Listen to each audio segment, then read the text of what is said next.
Ancora poche ore a disposizione della segreteria dei partiti e dei movimenti per definire le liste dei candidati al Consiglio comunale nei comuni dove si andrà alle urne, fra cui la città capoluogo, mentre per i candidati sindaco i giochi sembrano ormai fatti. Fino ad oggi ad Agrigento non è stata depositata alcuna lista ed è facile prevedere che domani vi sarà la corsa contro il tempo con il relativo assalto dei delegati di lista agli uffici di ricezione entro le ore 12, termine ultimo per la presentazione delle candidature. Come ormai consuetudine, si preannuncia un esercito di contendenti ai 30 scranni di Palazzo dei Giganti. Si parla di circa 15 liste di più di 500 candidati.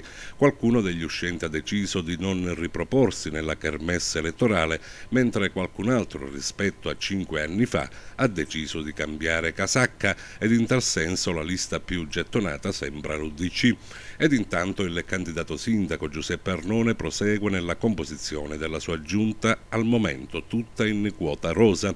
Dopo Cinzia Schinella e Rosa Galluzzo presentate sabato scorso, oggi Arnone ha annunciato di aver designato Daniela Posante, noto avvocato del Foro di Agrigento, che però ha subordinato la citazione con la verifica dei propri impegni personali e professionali. Sul fronte delle alleanze, il leader del Partito della Rivoluzione, Vittorio Sgarbi, candidato sindaco di Cefalù, ha deciso di mollare Zambuto per virare su Pennica. Il motivo scatenante, secondo quanto riferito dallo stesso critico d'arte, sarebbe dovuto al rifiuto dell'uso del simbolo dell'UDC ai rappresentanti di Cefalù che intendono sostenere la sua candidatura.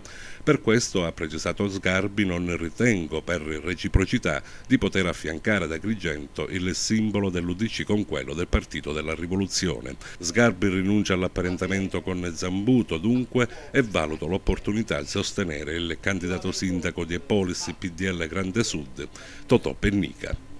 In assoluta solitudine, senza concordarlo con nessuno di voi.